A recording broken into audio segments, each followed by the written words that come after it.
Hello friends, DLK biology smart class में आपका स्वागत है और मैं डीएल कुमार। फ्रेंड्स, यदि आपको मेरी ये वीडियोज पसंद आ रही है तो इन्हें अधिक से अधिक लाइक व शेयर कीजिए और कमेंट्स कीजिए, क्योंकि कमेंट्स से हमें मोटिवेशन मिलता है। और यदि आप मेरे चैनल पर पहली बार आए हैं तो चैनल को सब्सक्राइब अवश्य करें, जिससे नई वीडियो की नोटिफिकेशन आपको मिलती रहे। आज हम बात करेंगे structure of A typical flower, एक प्रारूपिक पुष्प की संरचना। इससे पूर्व की वीडियो में हमने व्हाट इज फ्लावर की बात की थी, जिसमें फ्लावर की डेफिनेशन, कैरेक्टरिस्टिक्स और एविडेंस की बात की थी।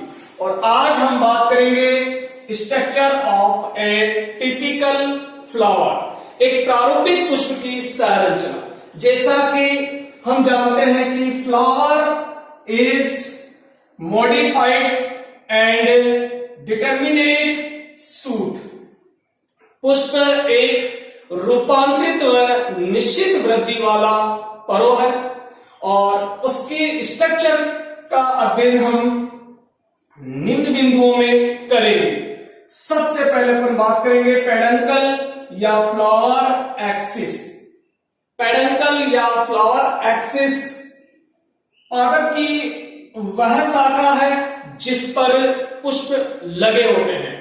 तो पेडंकल पादप की वह शाखा है जिस पर पुष्प लगे होते हैं।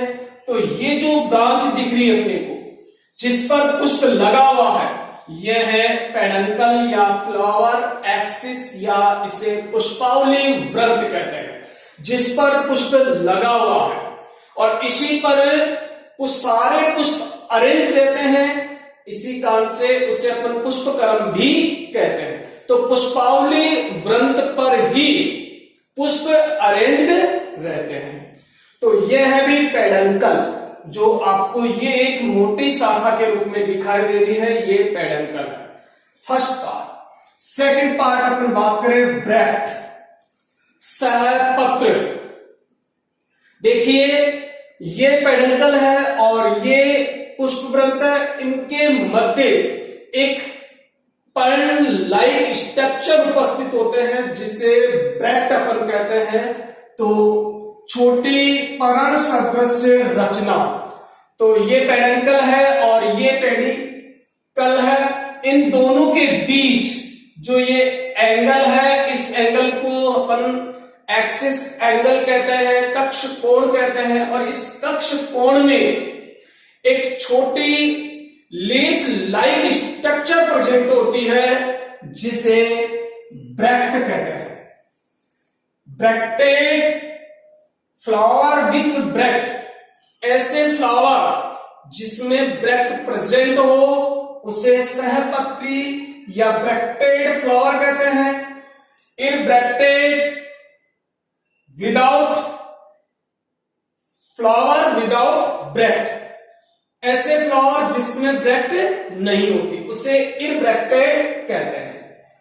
ब्रैक्टियोल, ब्रैक्ट के एक वर्ण को या चक्र को, ब्रैक्ट का जब एक चक्र विद्यमान हो तो उसे ब्रैक्टियोल कहते हैं। State large bract cover complete inflorescence, ऐसा ब्रैक्ट जो पूरे पुष्पक्रम को कवर्ड रखता है, उसे अपन स्पेक कहते हैं। जैसे मक्का के जो सिट्टा है, उसके चारों ओर जो ग्रीन कलर के लीफ लाइक स्ट्रक्चर होती है, जो सिट्टे को ढके हुए रहती है, वो क्या है भी stake. Glumes, small dry scaly structure, glume, जैसे गेहूं के जो दाने के ऊपर जो गेहूं में प्रेजेंट होती है, तो gloom small dry and scaly structure है, जो गेहूं में और धान में प्रेजेंट होती है। तो ब्रैक्ट के कितने रूप हो गए भाई? ब्रैक्टियोल जब ब्रैकेट का एक वॉल हो, इस पे जब ब्रैकेट पूरे इन्फ्लोरोसेंस को कवर कर रखे हो और Bloom small dry scaly like structure जो वीट में और पैडी में प्रेजेंट होते हैं। थर्ड पार्ट अपन बात करें, और सेकंड पार्ट जो आपको ये दिख रहा है ये छोटी लीफ लाइक स्ट्रक्चर है, ये ब्रैक्ट है। थर्ड पार्ट अपन बात करें पेडिकल या स्टाउट। पुष्पावली व्रंत पर पुष्प जिस व्रंत से लगा होता है यह है भी पेडिकल। तो पुष्पावली व्रंत ये आपको पेडिकल दिख रहा है और इस पर पुष्प लगा हुआ है। तो पुष्प और पुष्पावली व्रंत के बीच जो एक डंठल लाइक स्ट्रक्चर है उसे अपन क्या कहते हैं भी, पेडिकल कहते हैं। तो ये जो नंबर 3 अपने को यहां से जो ये स्ट्रक्चर दिख रही है पेडिकल। तो पुष्पावली व्रंत पर पुष्प जिस व्रंत पर लगा हो it is pedicle. It is support the flower. ये फ्लावर को क्या करता है, सपोर्ट प्रदान करता है और सही कंडीशन में उसे बनाए रखता है। तो ये है पेडिकल। फोर्थ पार्ट अपन बात करें रिसेप्टेकल या थैलेमस। रिसेप्टेकल या थैलेमस पुष्प व्रंत का शीर्ष भाग मोटा मांसल फूला हुआ घुंडीनुमा होता है जिस पर पुष्प के विभिन्न भाग यानी केसी एजी अरेंज रहते हैं। दिस इज रिसेप्टेकल या थैलेमस। तो देखिए ये पेडिकल है और पेडिकल के शीर्ष पार्ट ये जो मोटा है फूला हुआ है और घुंडीनुमा स्ट्रक्चर है like disc. This is receptacle या थैलेमस जिस पर फ्लावर के different part calyx, corolla, stamen and pistil arranged है, यानी कैसे अरेंज्ड है, इट इज थैलेमस या रिसेप्टर। अगला नेक्स्ट बात करें कैलेक्स। जितने भी अभी अपन ने जो 4 पार्ट बात किए, ये 4 पार्ट फ्लावर के एक सहायक उपांगों के रूप में, एक सहायक अंगों के या पार्ट्स के रूप में है। अब मेन पार्ट्स अपन बात करें तो calyx, corolla, androecium and gynoecium, it is main parts of flower. First of all अपन बात करें कैलेक्स। कैलेक्स फर्स्ट सहायक चक्र है, ग्रीन कलर के हैं, हरे रंग के होते हैं, किंतु अपवाद स्वरूप आइरिस व ट्यूलिप में ये कलरफुल भी हो सकते हैं। बाकी अधिकतर जो प्लांट्स के जो फ्लावर्स है उसमें ये ग्रीन कलर के होते हैं, परंतु आइरिस व ट्यूलिप में ये कलरफुल हो सकते हैं। इसके अलावा अदर कलर्स के भी हो सकते हैं। 1 यूनिट को, सिंगल यूनिट को सेपल कहते हैं और ग्रुप को कैलेक्स कहते हैं और इन्हें अंग्रेजी वर्णमाला के सिंबल द्वारा प्रदर्शित किया जाता है। तो के वर्ड किसके लिए लिया जाता है? कैलेक्स के लिए। अगर मैं बात करूं सेपल, सेपल जो वर्ड है ये सेपुलम से बना है, मीन्स कवरिंग। सेपुलम मीन्स कवरिंग, जो अपने किसी को ढके हुए रखता है, कवर किए हुए हुआ। जो सेपल है वो 2 कंडीशन में प्रेजेंट हो सकते हैं। पॉलीसेफेलस, जब सारे सेपल्स क्या हो, फ्री सेपल्स हो, उस कंडीशन को अपन कहेंगे पॉलीसेफेलस। या पृथक दली, पृथक बाह्य दली। इसी प्रकार गेमोसेफेलस, जब सारे बाह्य दल क्या है, जुड़े हुए हो, तो गैमोसेफेलस फ्यूज्ड सेपल्स कंडीशन को अपन क्या कहेंगे? गैमोसेफेलस कंडीशन कहेंगे। अगर मैं पॉलीसेफेलस कंडीशन की बात करूं तो सरसों में सारे के सारे जो बाएं दल है वो फ्री रहते हैं। गैमोसेफेलस की बात करें तो धतूरा में सारे के सारे बाएं दल जुड़े हुए रहते हैं, फ्यूज्ड कंडीशन में रहते हैं। एक और अपन कंडीशन की बात करें, सेपल जो है ये फ्लावर से कितने टाइम अटैच रहेंगे, इसके आधार पर इन्हें 3 कैटेगरी में डिवाइडेड किया गया। एक होते हैं पाती, दूसरे होते हैं पर्णपाती और तीसरे होते हैं अपाती। पाती पुष्प खिलने से पहले ही सारे के सारे सेपल्स गिर जाए, उसे अपन कहेंगे पाती। जैसे इसे अपन आशुपाती भी कह सकते हैं। जैसे अफीम में फ्लावर खिलने से पहले ही सारे के सारे सेपल्स गिर जाते हैं। पर्णपाती फर्टिलाइजेशन के बाद गिर जाते हैं। आफ्टर फर्टिलाइजेशन जो सेपल्स है वो फ्लावर से अलग हो जाएंगे, तो उसे कहेंगे पर्णपाती। और सरसों में अधिकांश फ्लावर्स में यही कंडीशन होती है। अपाती फर्टिलाइजेशन के बाद भी नहीं गिरते हैं और फल के साथ लगे रहते हैं और फल को प्रोटेक्शन देते हैं। जैसे बैंगन में और मिर्ची में ऊपर देखा होगा, फल के ऊपर बैंगन में बड़े बड़े जिस पर कांटे लगे होते हैं वो कौन से क्या है भाई? वो सेपल्स ही है। तो अपाती प्रकार के सेपल्स होते हैं उसमें। आगे अपन बात करें फंक्शन, कैलेक्स का या सेपल्स का क्या फंक्शन है?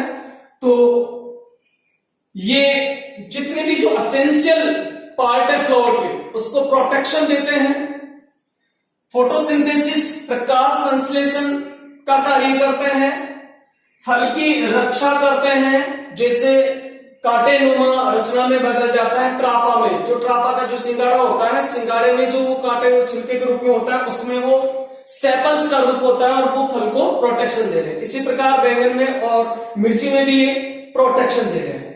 सनफ्लावर में, सूरजमुखी के जो फ्लावर होते हैं उसमें ये पेपस रोम लाइक स्ट्रक्चर में या हेयर लाइक स्ट्रक्चर में कन्वर्ट हो जाते हैं और उन जो बीज है उनके प्रकीर्णन में हेल्पिंग करते हैं।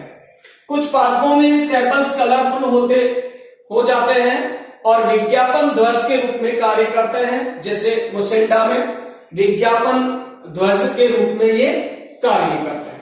तो ये थे कैलेक्स और उसके फंक्शन। अगला पार्ट अपन बात करें कोरोला।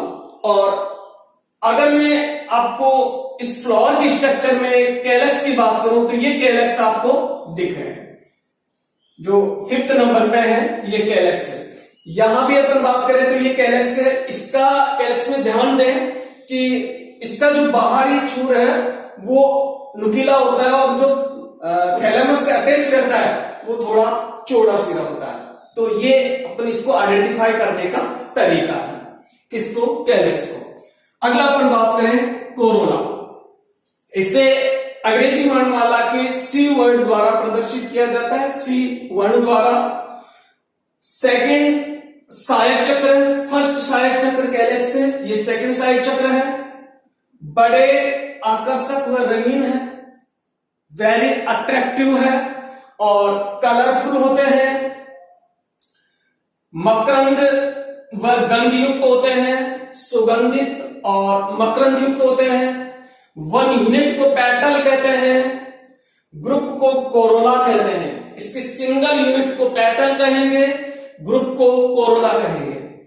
पेटल अगर अपन बात करें तो पेटलम शब्द से लिया है, जिसका शाब्दिक अर्थ है टू स्प्रेड आउट, बिखेरते हैं, यानी आकर्षित करते हैं और गंध और मकरंद बिखेरते हैं।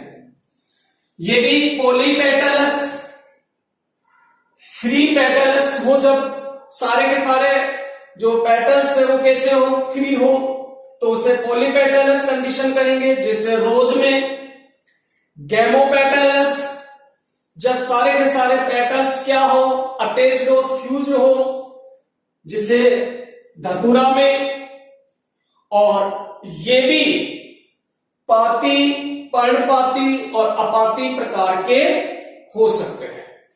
तो अपन ये जो देख रहे हैं ये पेटल्स है, इनका बाहरी किनारा जो है, इनकी आइडेंटिफिकेशन का है कि बाहरी किनारा फूला हुआ है, चौड़ा है, और जो अटैच है, जो थैलेमस है, वो नुकीला है। ये नखर के समान, इनकी जो आकृति अगर अपन कहें उंगली के नाखून के समान इसकी आकृति दिखाई देती, तो नखर के समान है। गुलाब की पंखुड़ियों को देखना, वो भी एकदम आपको नखर के समान दिखाई देगी। तो ये अपने कोरोला के फंक्शन अपन बात करें कोरोला के, तो आवश्यक चक्र की रक्षा करना, जो असेंशियल वर्ड्स है फ्लावर के, उनकी प्रोटेक्शन में, परागणकर्ता को आकर्षित करने में, जो पॉलिनेशन की जो क्रिया करते हैं उसमें जितने भी जो एजेंट भाग लेते हैं, जितने भी जो लिविंग एजेंट भाग लेते हैं उनको अट्रैक्ट करते हैं ये, और परागण में सहायता करते हैं। इसके अलावा इनसे गंध और मकरंद प्राप्त करने में भी बहुत सारे इंसेक्ट इनका प्रयोग करते हैं। तो ये है भी कोरोला। अगला पार्ट अपन बात करें पेरिएंथ।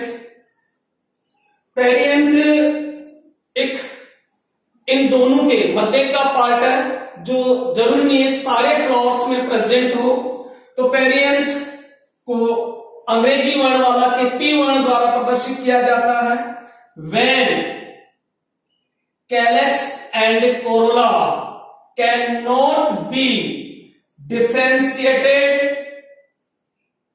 जब कैलेक्स और कोरोला में हम अंतर न कर सके, एक जैसे दिखाई दे, उनमें विभेद न कर सके, उस प्रकार के जो फ्लावर पार्ट्स उपस्थित होंगे उन्हें हम पेरिएंथ कहेंगे, या इन्हें हम परिदल के रूप में जानते हैं, परिदल पुंज के रूप में जानते हैं। तो पेरिएंथ या परिदल पुंज, वन यूनिट को, जो पेरिएंथ है उसकी सिंगल यूनिट को, या परिदल की सिंगल यूनिट को टैपल कहते हैं, यानी परिदल, और ग्रुप को पेरिएंथ या परिदल पुंज कहते हैं। आगे अपन बात करें पेटियोलॉइड सेपल्स। जब पेटियोलॉइड यानी पेटल्स के समान दिखने वाले सेपल्स हो तो कलर्ड सेपल्स को पेटियोलॉइड्स कहते हैं, और सेपेलॉइड पेटल्स, ग्रीन पेटल्स को सेपेलॉइड्स पेटल्स कहते हैं। अगर अपन बात करें कि पेरिएंथ किस में प्रेजेंट है, तो वाटर लिली में, प्याज में परिदल पुंज उपस्थित होते हैं। आगे अपन बात करें एंड्रोसियम, थर्ड पार्ट है फ्लावर का, तो एंड्रोसियम, और फोर्थ है गाइनोसियम। एंड्रोसियम की अपन बात करें, इसे अंग्रेजी वर्णमाला के ए वर्ण द्वारा प्रदर्शित किया जाता है। ये प्रथम आवश्यक चक्र है, ये फर्स्ट असेंशियल वर्ड है फ्लावर का, और पुष्प का इसे मेल रिप्रोडक्टिव ऑर्गन कहते हैं। इसे हाउस ऑफ मैन के नाम से जाना जाता है। वन यूनिट को स्टेमिन या माइक्रोस्पोरोफिल, लघु बीजाणु पर्ण या स्टेमिन पुंकेसर के नाम से जानते हैं। एंड्रोस मीन्स, जो एंड्रोसियम वर्ड है वो एंड्रोस से बना है, और उसका मीन्स होता मेल। स्टेमिन जो है माइक्रोस्पोरोफिल कहते हैं। ग्रुप को एंड्रोसियम कहा जाता है। स्टेमिन के 3 सब पार्ट्स है। फर्स्ट पार्ट है फिलामेंट, सेकंड पार्ट है कनेक्टिव, और थर्ड पार्ट है एंथर। तो देखिए ये अपने को जो दिख रहा है पार्ट, ये क्या है? स्टेमिन है। वन सिंगल यूनिट को क्या कहेंगे? स्टेमिन या माइक्रोस्पोरोफिल, लघु बीजाणु पर्ण। ये इसके 3 पार्ट है। फर्स्ट पार्ट जो फिलामेंट अपने को दिख रहा है, सेकंड पार्ट जिसमें एंथर के में दोनों जो लोब है उसको आपस में कनेक्ट करके रखती है, जिसे अपन कनेक्टिव या योजी कहते हैं।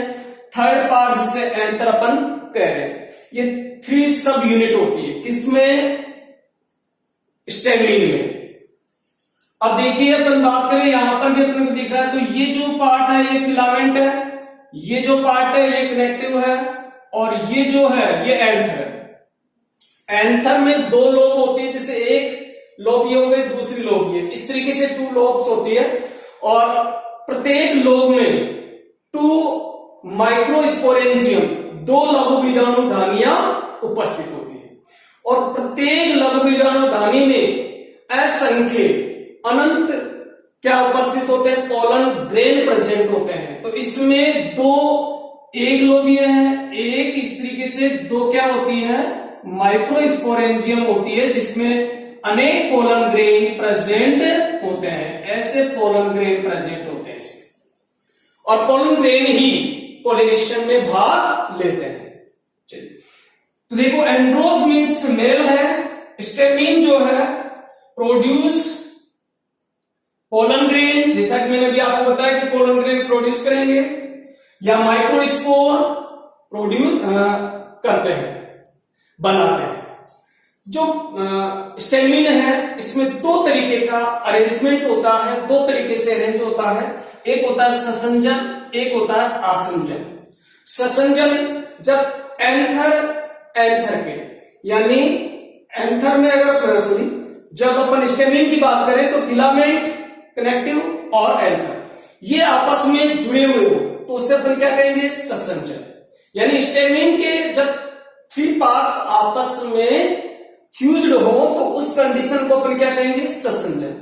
जब स्टेमिन फ्लावर के अदर पार्ट से, जैसे किससे? कोरोला से या गाइनोसियम से, इनसे फ्यूज्ड हो तो उस कंडीशन को अपन कहते हैं आसंजन। इस तरीके से इसमें 2 तरीके की कंडीशन देखने को मिलती है।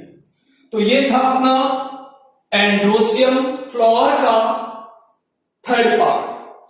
4th पार्ट अपन बात करें फ्लावर का, और वो है गाइनोसियम। गाइनोसियम को जी वर्ड द्वारा प्रदर्शित किया जाता है, जी से, और ये गाइनी वर्ड से बना है, और गाइनी मीन्स फीमेल होती है। ये 2nd असेंशियल वर्ड है, 2nd आवश्यक चक्र है फ्लावर का। पुष्प का ये फीमेल रिप्रोडक्टिव अंग है, मादा जनन अंग है। इसे हाउस ऑफ वोमेन कहते हैं। 1 यूनिट को स्टाइल, कार्पल या मेगा स्पोरोफिल कहा जाता है। इसकी 1 यूनिट को पिस्टाइल अपन कह दें, कार्पल कह दें, या मेगा स्पोरोफिल, गुरु बीजाणु पर्ण कहते हैं 1 यूनिट को, और ग्रुप को क्या कहते हैं भी? गाइनोसियम। स्टाइल जो है 1 जो सिंगल यूनिट जो है इसकी, जिसे अपन कार्पल कह रहे हैं, उसके 3 सब पार्ट्स है। कौन कौन से? Ovary, style and stigma. तो 3 पार्ट्स अपन बात करें, ये जो आपको दिख रहा है, जो फ्लावर का सबसे बीच वाला पार्ट है, ये जो आपको दिख रहा है, ये क्या है भी? ये है पिस्टाइल या कार्पल। इसके 3 पार्ट्स हैं। फर्स्ट पार्ट है ओवरी, सेकंड पार्ट है स्टाइल, और थर्ड पार्ट है स्टिग्मा। तो ये जो पार्ट है यहां तक ये ओवरी है, यहां से ये जो पार्ट है ये स्टाइल है, और ये जो ऊपर वाला पार्ट आपको दिख रहा है ये स्टिग्मा है। ओवरी जो है स्टाइल का सबसे नीचे वाला भाग है, जो फूली हुई रचना के रूप में होता है। ये जो फूली हुई रचना के रूप में अपने को दिख रहा है, इसमें अंडाशय भित्ति होती है, जो ये आपको दिख रही है अंडाशय भित्ति। उसके बाद ये अंडाशय अक्ष है, अंडाशय अक्ष। ये जो रचना अपने को दिख रही है अंडाशय पट है, और ये जो रचना दिख रही है अंडाशय कोष्ठ, इसमें बहुत सारे चेंबर बन जाते हैं जिसे अंडाशय कोष्ठ कहते हैं। और अंडाशय कोष्ठ में ये जो उपस्थित है ये है बीजांड, जिससे अपन गुरु बीजाणु धानी कहते हैं। तो इसमें मैनी बीजांड प्रेजेंट, बहुत सारे बीजांड उपस्थित होते हैं इसमें, तो बहुत सारे बीजांड उपस्थित है इसमें। तो ये ओवरी है। उसके बाद स्टाइल की अगर अपन बात करें तो स्टाइल ये एक लंबी सूत्रवत नलिका नुमा या ठोस रचना है। और सबसे लंबी जो स्टाइल होती है वो मक्का में जो सिट्टा निकला रहता है उसमें जो हेयर लाइक स्ट्रक्चर देखते हो वो किसका रूप है? भी स्टाइल का रूप है। स्टिग्मा जो है ये लास्ट पार्ट है किसका? पिस्टाइल का या कार्पल का। और ये चौड़ी फैली हुई घुंडीनुमा चिपचिपी रोमयुक्त हो सकती है।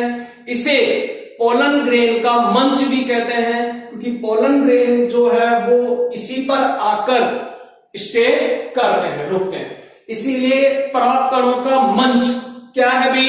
वर्तिकाल। तो ये है स्टिग्मा। और ये अपन ने बात की यहां पर 3 पार्ट्स है, ओवरी, स्टाइल, स्टिग्मा। फिस्टाइल का आधारी भाग जो फूला हुआ भाग है अंडाशय है जिसमें अनेक बीजांड है। स्टाइल बेलनाकार सूत्रवत रचना है। स्टिग्मा परागकण का मंच है। तो ये है अपने तीनों पार्ट से कंप्लीट हो गए। अब अपन बात करें ये जो अपने को दिख रहा है ये क्या है भी? कार्पल है, जिसके 3 पार्ट्स अपन ने बात की, स्टिग्मा, स्टाइल एंड ओवरी। ठीक है। अब देखिए इसकी कंडीशन, बहुत सारी कंडीशन होती है इसमें, वो अपन बात करें तो ये जो कंडीशन अपने को दिख रही है ये है मोनोकार्पेलरी। मोनोकार्पेलरी, एक ओवरी, एक स्टाइल और एक स्टिग्मा हो, यानी सिंगल यूनिट हो। जब एक यूनिट हो किसी एक फ्लोर में तो उस कंडीशन को अपन मोनोकार्पेलरी कंडीशन कहते हैं। एक अंडपी, जब एक फ्लोर में बहुत सारे अंडक हो उस कंडीशन को अपन पॉलीकार्पेलरी कंडीशन कहते हैं। तो देखो एक क्या हो गया? एक अंडक ये है, दूसरा अंडक ये है, तीसरा अंडक ये है। 3 कार्पल्स है, तो इस कंडीशन को अपन क्या कहेंगे? पॉलीकार्पेलरी। इसी में तो अपन ने देखा, देखो मोनोकार्पेलरी ओनली 1 कार्पल्स, ये 1 carpels, only single carpel. Polycarpellary more than 1 carpels, एक से अधिक carpels, it is polycarpellary condition. उसके बाद अपन देखें यहां पर apocarpous condition. All the carpels are free, सारे के सारे, यानी पॉली जो कार्पली कंडीशन है, यदि सारे के सारे जो कार्पल्स है वो कैसे है? फ्री है। देखो किसी से भी फ्यूज नहीं, ये एक स्वतंत्र है, ये स्वतंत्र है। तो इस कंडीशन को अपन एपोकार्पस कंडीशन भी कहते हैं, यानी वियुक्ता अंडपी आपस में अटैच नहीं, फ्यूज्ड नहीं, इस कंडीशन को अपन एपोकार्पस कंडीशन कहते हैं। तो जब पॉलीकार्पेलरी कंडीशन में सारे के सारे कार्पल्स क्या हो? फ्री हो, उस कंडीशन को एपोकार्पस कंडीशन कहते हैं। अगली अपन बात करें तो ये रोज में अपने को देखने को मिल जाएगी सिनकार्पस कंडीशन। जब all the carpels are fused, सारे के सारे कार्पल्स क्या हो? फ्यूज्ड हो, उस कंडीशन को अपन क्या कहेंगे? सिनकार्पस कंडीशन कहते हैं। तो ये जो कंडीशन देख रहे हो पॉलीकार्पेलरी, देखिए इसमें एक स्टिग्मा है, एक स्टाइल पर ओवरी कितनी है? 3, और तीनों की तीनों ओवरी क्या हो रखी है? फ्यूज्ड हो रखी है। इस कंडीशन को अपन क्या कहेंगे? Syncarpous condition. सिनकार्पस कंडीशन में जो है 4 पोजीशन हो सकती है। सिनकार्पस जो कंडीशन है इसमें भी 4 पोजीशन हो सकती है। पहली पोजीशन ओवरी फ्यूज्ड, और ये आपने जो देख रहे हो ये पहली कंडीशन है जिसमें ओवरी फ्यूज्ड है। तो ओवरी फ्यूज्ड पहली कंडीशन, यानी सिनकार्पस में 4 कंडीशन है। ओवरी फ्यूज्ड जब अंडाशय से आपस में अटैच हो, जुड़े हुए हो, ठीक है। सेकंड कंडीशन है ovary and style fused, ovary और स्टाइल फ्यूज्ड हो रखी हो। जैसे मान लीजिए इसमें 3 ओवरी है और यहां स्टाइल भी 3 हो और वो आपस में फ्यूज्ड हो, तो ओवरी और स्टाइल फ्यूज्ड कंडीशन में हो तो सेकंड कंडीशन नहीं हो सकती। और स्टिग्मा क्या रहेगी? फ्री। अब देखिए थर्ड कंडीशन अपन बात करें, स्टिग्मा फ्यूज्ड। स्टिग्मा क्या हो? फ्यूज्ड हो, और स्टाइल और ओवरी क्या हो? फ्री हो। ये कंडीशन हो सकती थी। फोर्थ कंडीशन क्या होगी? जिसमें कंप्लीट जो है कार्पल्स आर कंप्लीटली फ्यूज्ड, सारे तीनों पार्ट फ्यूज्ड हो, ठीक है। तो सिनकार्पस में 4 कंडीशन है। फर्स्ट कंडीशन अपन बात करें ओवरी फ्यूज्ड और style and stigma free. Second condition क्या होगी भी? Ovary and style fused and stigma free. Third condition में क्या होगी भी? जिसमें जो है स्टिग्मा फ्यूज्ड रहेगी और स्टाइल और ओवरी फ्री रहेगी। और फोर्थ कंडीशन में क्या होगा भी? जिसमें सारे पार्ट यानी carpels are completely fused, ovary भी, स्टाइल भी और स्टिग्मा भी, तीनों पार्ट क्या रहेंगे? फ्यूज्ड रहेंगे। इस तरीके से ये सिनकार्पस कंडीशन हो। तो ये था आज का टॉपिक अपना फ्लावर की स्ट्रक्चर, जिसमें हमने peduncle, bract, pedicle, receptacle, calyx, Corolla, perianth, androecium, gynoecium की बात की। ओके फ्रेंड्स, जय हिंद, जय भारत।